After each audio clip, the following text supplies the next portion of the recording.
이 시간 하나님의 말씀만 증거되기 원합니다. 성령님께서 매 순간순간마다 세밀하게 붙드시고 역사하사 하나님의 하나님 되심만 높여드리는 거룩하고 복된 예배 되게 하여 주옵소서. 끝까지 함께 해주실 줄로 믿사옵고 예수님의 이름으로 간절히 기도드립니다. 아멘. 하나님 말씀 봅니다. 고린도전서 1장 21절로 31절까지 좀 길지만 함께 보겠습니다. 우리 한 절씩 교독하고 마지막 절은 합독하도록 하겠습니다. 제가 먼저 교독합니다. 하나님의 지혜에 있어서는 이 세상이 자기 지혜로 하나님을 알지 못함으로 하나님께서 전도에 미련한 것으로 믿는 자들을 구원하시기를 기뻐하셨도다. 우리는 십자가에 못 박힌 그리스도를 전하니 유대인에게는 거리끼는 것이요 이방인에게는 미련한 것이로되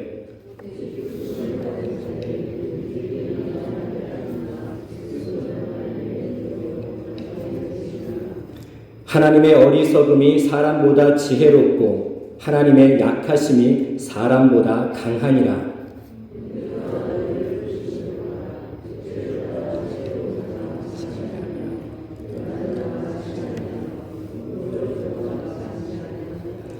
그러나 하나님께서 세상에 미련한 것들을 택하사 지혜 있는 자들을 부끄럽게 하려 하시고 세상에 약한 것들을 택하사 강한 것들을 부끄럽게 하려 하시며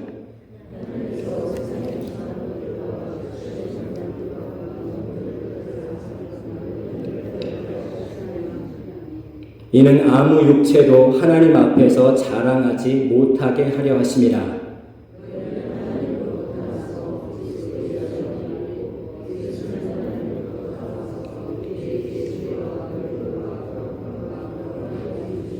함께 봅니다. 기록된 바 자랑하는 자는 주 안에서 자랑하라 함과 같게 하려 함이라. 아멘.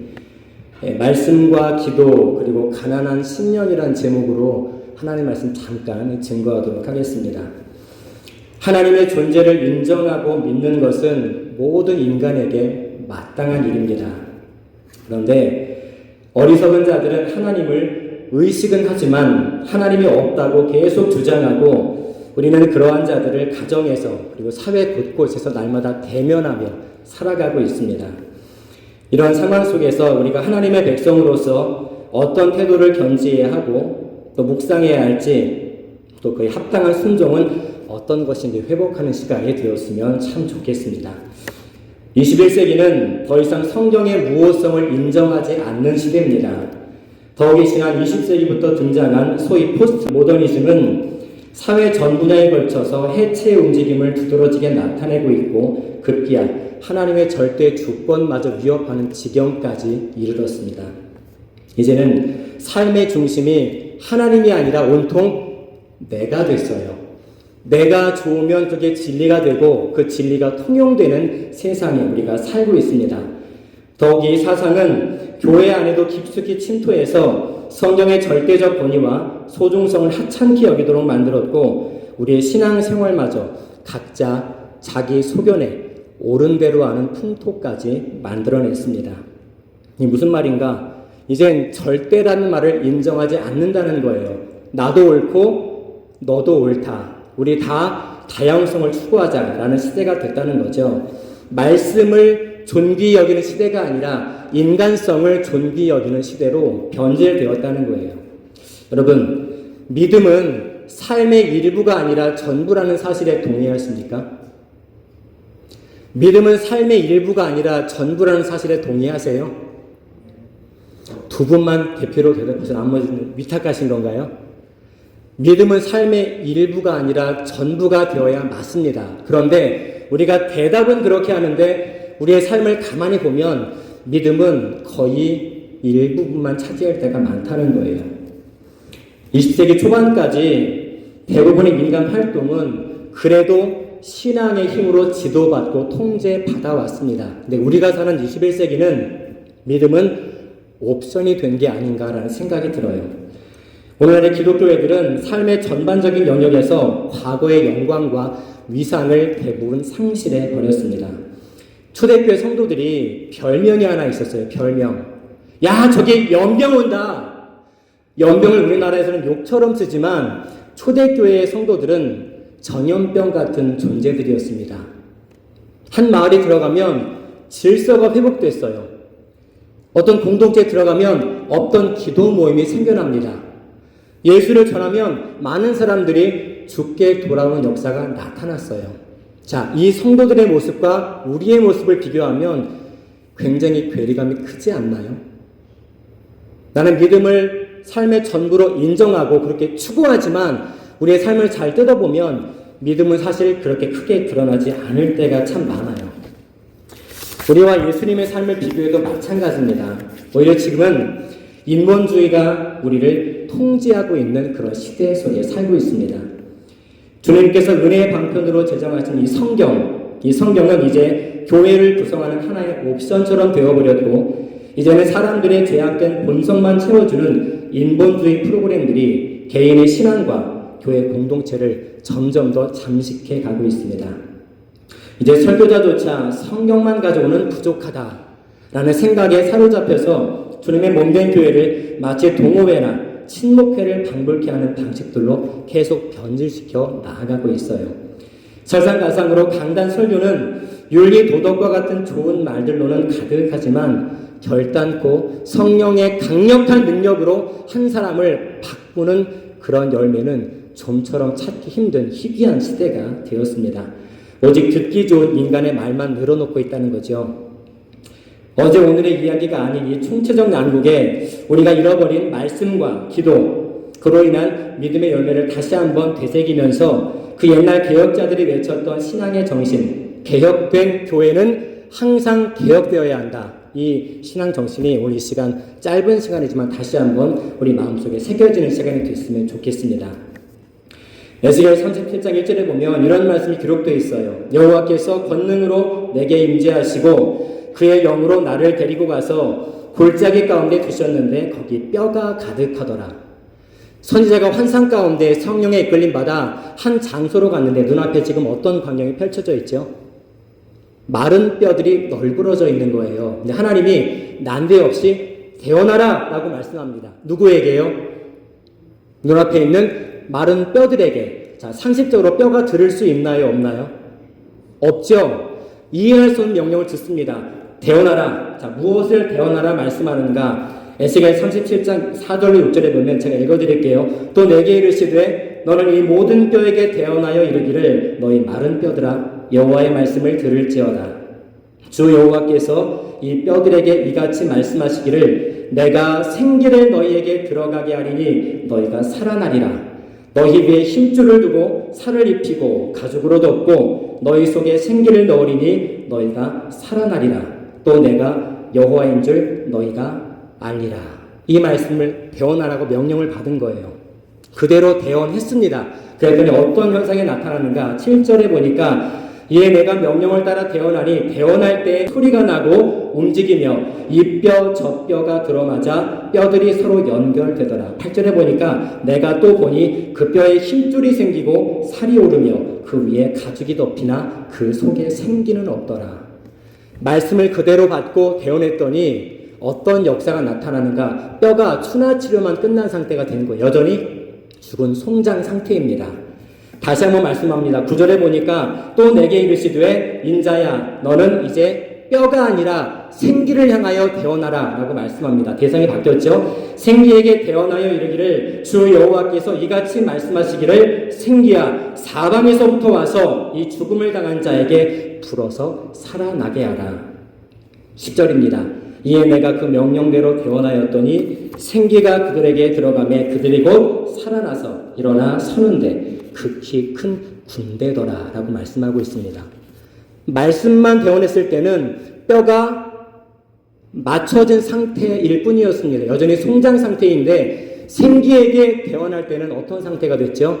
비로소 살아나서 극히 큰 군대가 됐대요.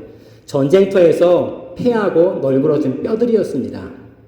환상이에요. 지금 실제 상황이 아니라 하나님이 에스겔에게 환상 가운데 이스라엘의 영적 상태를 보여주시는데 지금 너희들의 영적 상태가 이래. 말씀을 대언해봐.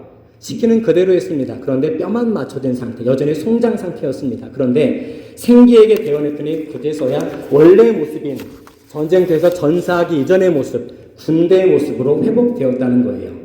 첫 번째 대언의 대상은 뼈, 두 번째 대언의 대상은 생기였습니다. 성령께서 선지자의 대언, 지금으로 말하면 선포를 사용했습니다. 그런데 설교만 가지고는 아무런 역사도 나타나지 않는다는 거예요. 그 설교를 누가 붙드실 때요? 성령 하나님께서 붙드실 때 비로소 큰 군대가 되었다라고 말씀하고 있습니다. 하나님을 영화롭게 하고 하나님만을 즐거워하는 것이 나의 유일한 기쁨이 아니기 때문에 우리는 인정하든 안 하든 나의 영적 상태는 마른 뼈와 같다는 사실을 인정해야 됩니다. 하나님을 영화롭게 하고 즐거워하기 위해 날마다 뜻을 두고 계획하지도 또 끈질기게 노력하지도 않는 나의 영적 상태는 마른 뼈와도 같습니다. 범사에 자원하는 심령조차 찾기 어려운 나이기 때문에 우리는 다시 본질로 돌아가야 합니다. 그 본질은 언제나 전도였어요. 언제나 전도였습니다. 하나님의 구원 사역은 선지자 시대나 지금이나 동일합니다. 선지자의 대원 사역은 아담의 창조 사건을 연상시키는데 지금 우리 이 시간에도 하나님께서 새 창조 역사를 이루시는 시간이에요. 아담만 새 창조되는 게 아니라 우리에게도 마찬가지로 창조의 역사가 필요하다는 거죠. 하나님이 아담을 먼지로 티끌로 만드실 때는 마른 뼈와 동일한 상태입니다. 아무런 그런 존재 가치가 없는 상태였어요. 그런데 하나님이 생기를 불어넣으시니 비로소 아담이 생명이 되었다고 성경은 분명히 말씀하고 있습니다. 하나님이 직접 배원자가 되셨던 시절이 있다면 지금 이 시대는 여러 세대를 거쳐서 설교자들에게 대언 사역을 허락하셨습니다. 설교자의 입을 통해서 선포되는 말씀을 사용하시고 설교자가 성령의 강력한 능력을 사모해서 기도할 때 그 영적 상태가 마른 뼈와 같은 자들에게 비로소 생명이 시작된다는 말씀이에요. 본문으로 돌아와서 21절에 보면 하나님의 지혜에 있어서는 이 세상이 자기 지혜로 하나님을 알지 못함으로 라고 말씀합니다. 많은 사람들이 자기 지혜로 하나님을 알려고 부단히 노력하지만 단 한 사람도 자기 지혜로 하나님을 제대로 찾아낸 사람이 없습니다. 왜냐하면 하나님은 그렇게 자신을 드러내시지 않기 때문에. 네, 안타깝게도 상당수의 교회가 복음을 포기했습니다. 예수님이 내 죄를 위해 십자가에 달려 죽으셨다. 이 말씀 우리가 어릴 때부터 숱하게 들어와서 머리로는 압니다. 머리로는 아는데 믿어지진 않아요. 왜 그럴까요? 믿음을 주시지 않기 때문입니다. 바꾸어 보면 믿어지지 않는다면 우리가 믿음을 구해야 하지 않을까요? 우리의 의지로 인간의 지혜로는 하나님을 만날 수도 깨달을 수도 없다는데 우리는 머리로는 다 알지만 실제 과연 몇 퍼센트나 이 구원 사역을 우리가 믿고 사는가 그리 많지 않다는 거죠. 주님도 말씀하셨어요. 내가 다시 올 때 세상에서 믿음을 보겠느냐. 누가 봐도 많지 않다는 주님의 말씀입니다. 하나님께서 전도에 미련한 것으로 택하신 자들을 구원하시기를 참 기뻐하시는데 우리에게 전혀 영향을 끼치지 못하는 교훈 정도로 그치는 건 아닌가 해요.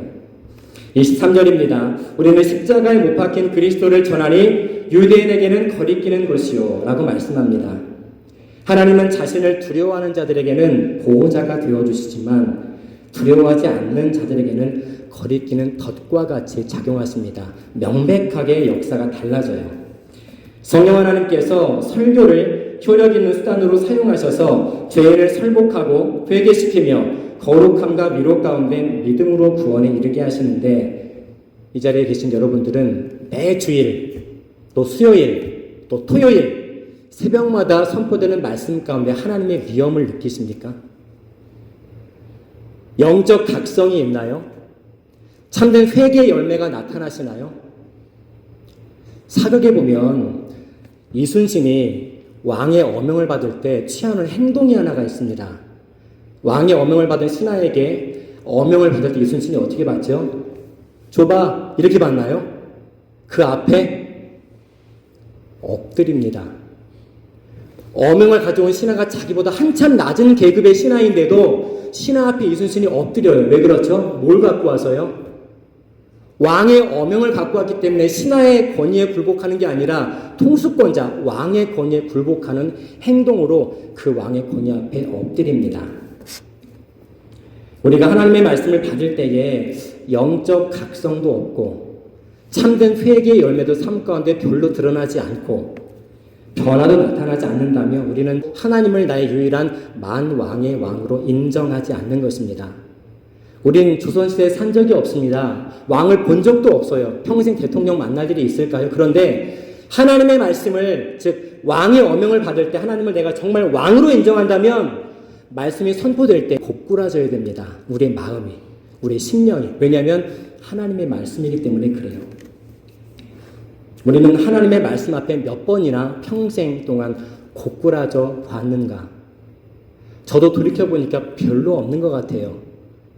말을 잘해야지, 설교를 잘해야지, 말씀대로 순종해야지 어떤 행위에 초점이 맞춰져 있지, 말씀이 선포될 때 숱한 교회를 지나왔지만 고꾸라져 본 적이 있나?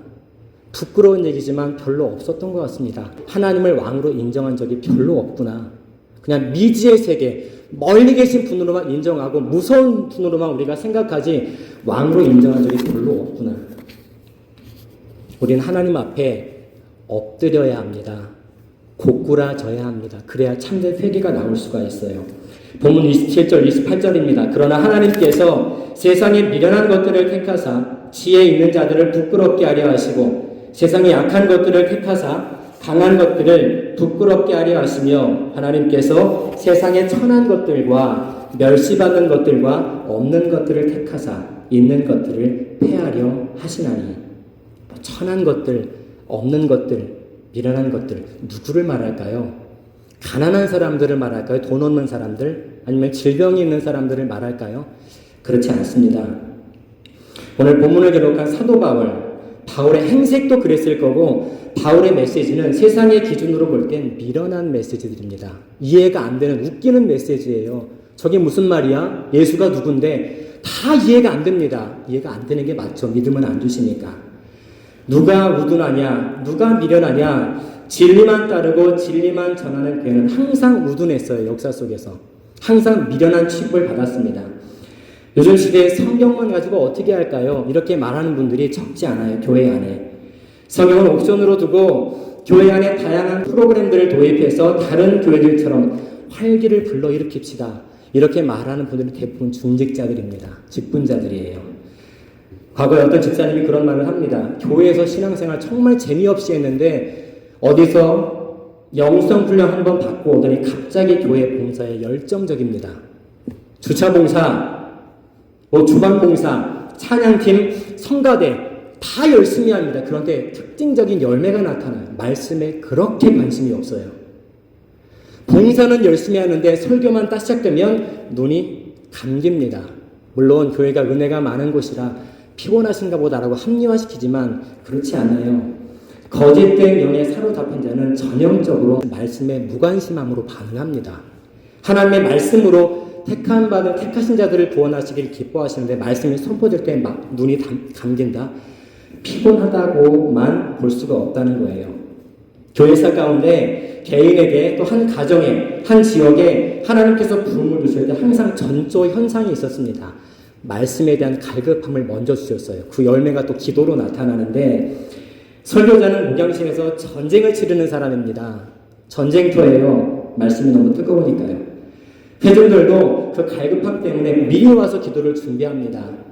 여기 교회는 제가 분위기를 잘 모르겠어요. 예배 딱 시작하면 들어오시는지 미리 와서 기도를 하시는지 모르지만 우리는 하나님의 말씀 앞에 갈급함이 있다면 누구보다 봉사를 열심히 하는 게 아니라 누구보다 먼저 와서 기도의 자리를 지켜야 됩니다.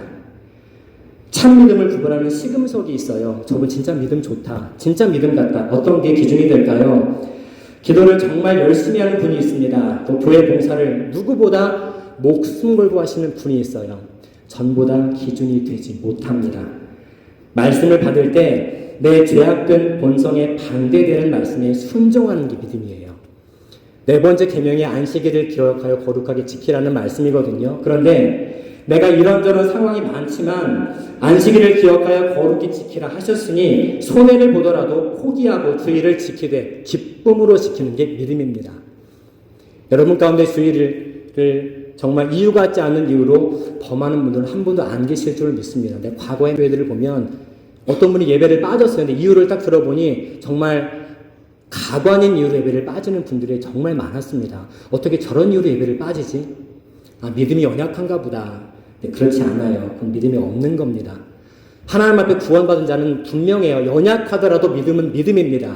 그런데 하나님 앞에 말씀을 알면서도 내가 먼저 일하면 그건 진짜 믿음이라 보기가 참 힘들어요.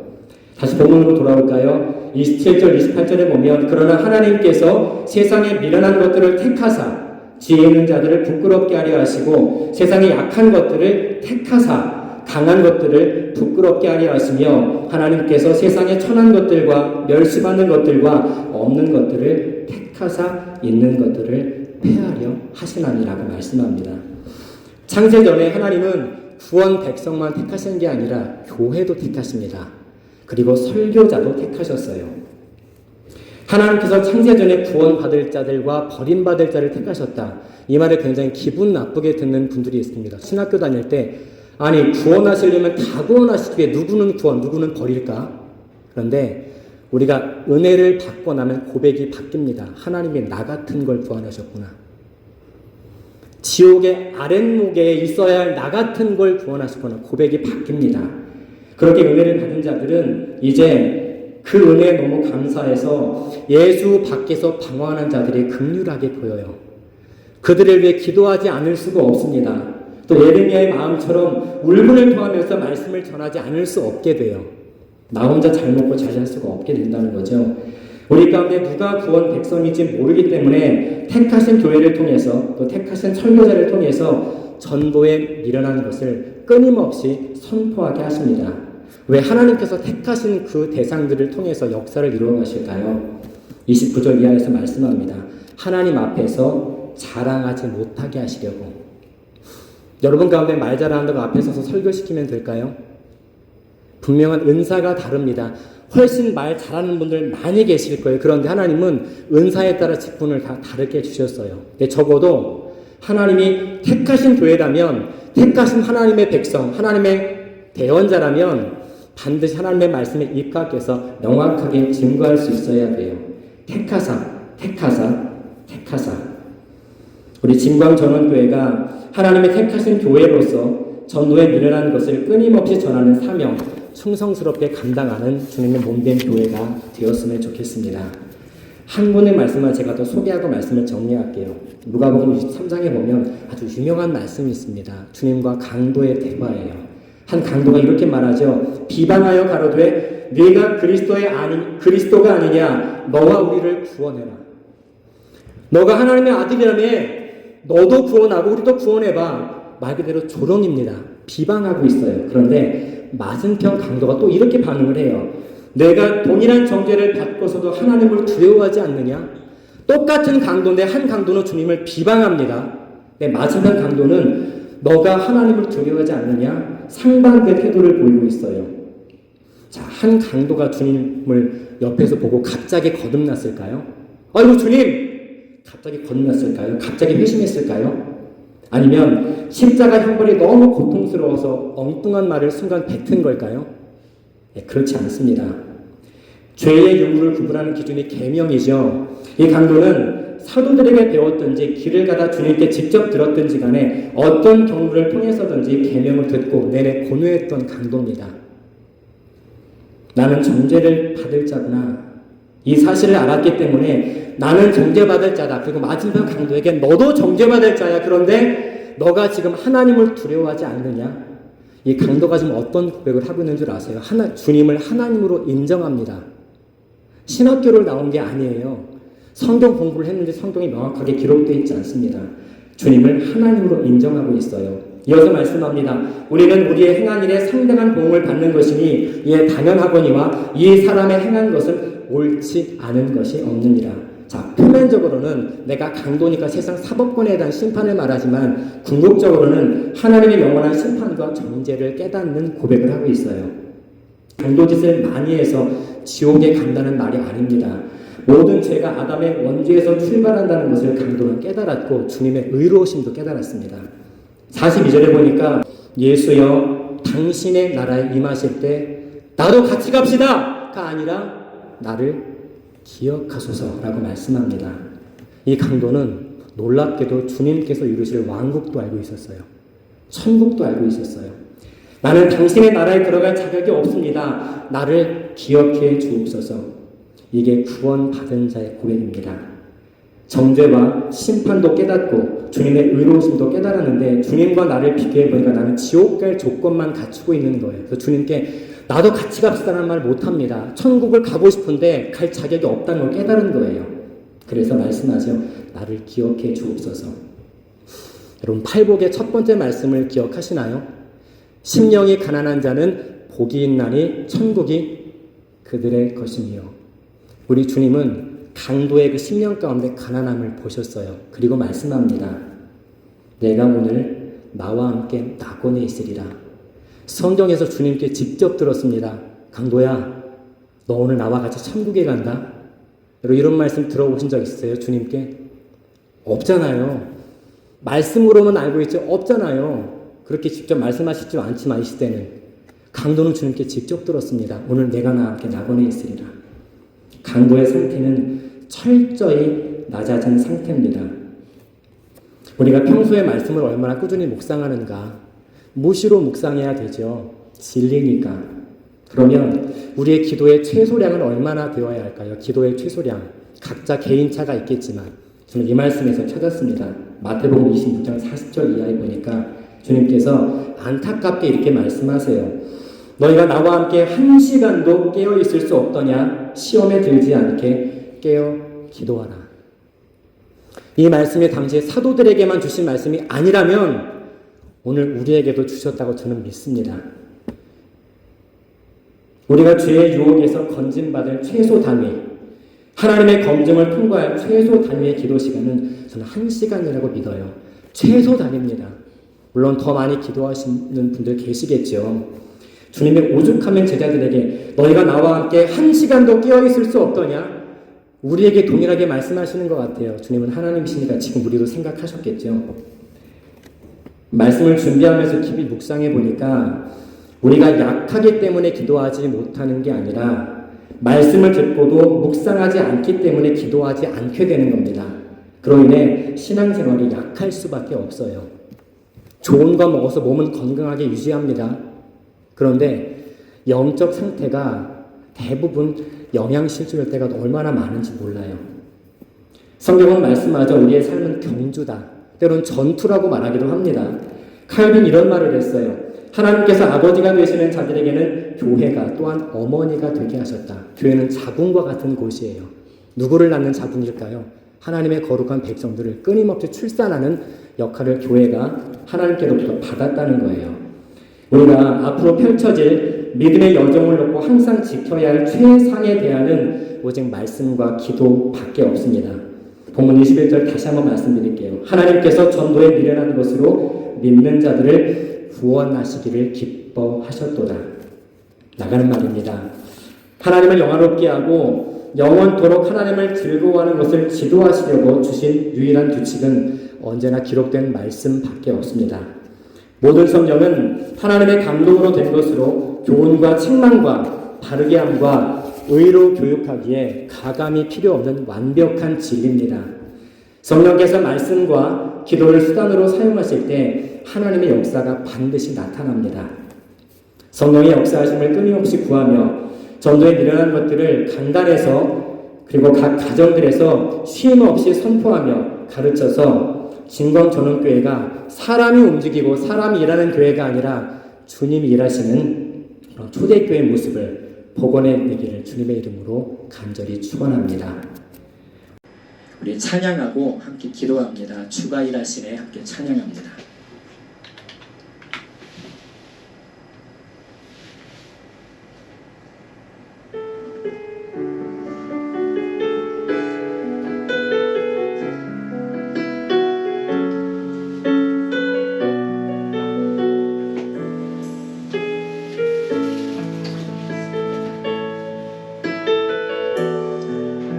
날이 저물어 갈 때, 날이 저물어 갈 때, 빈들에서 걸을 때, 그때가 하나님의 때. 내 힘으로 안 될 때, 내 힘으로 안 될 때, 빈손으로 걸을 때, 내가 고백해 여호와 이래. 주가 일하시네. 주가 일하시네. 주가 일하시네. 주께 막히지 않는 자에게 주가 일하시네. 주가 일하시네. 주가 일하시네. 신뢰하며 걷는 자에게. 우리 모인 이곳에, 우리 모인 이곳에 주님 함께 계시네. 우리네 아버지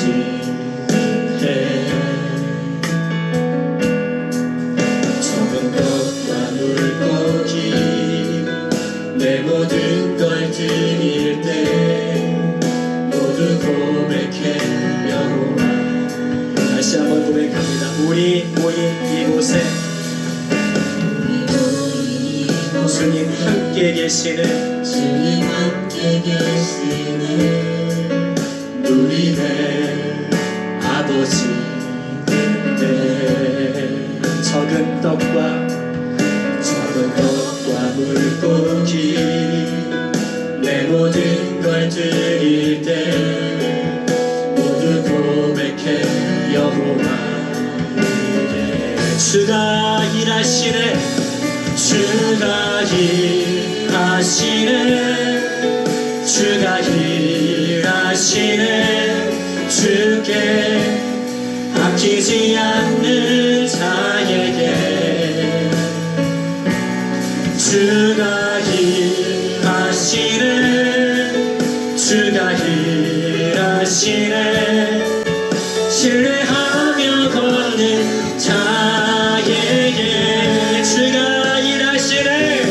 주가 일하시네. 주가 일하시네. 주께 아끼지 않는 자에게 주가 일하시네. 주가 일하시네. 신뢰하며 걷는 자. 한 번 더 간절히 고백합니다. 주가 일하시네. 주가 일하시네. 주가 일하시네. 주께 아끼지 않는 자에게 주가 일하시네. 주가 일하시네. 주가 일하시네.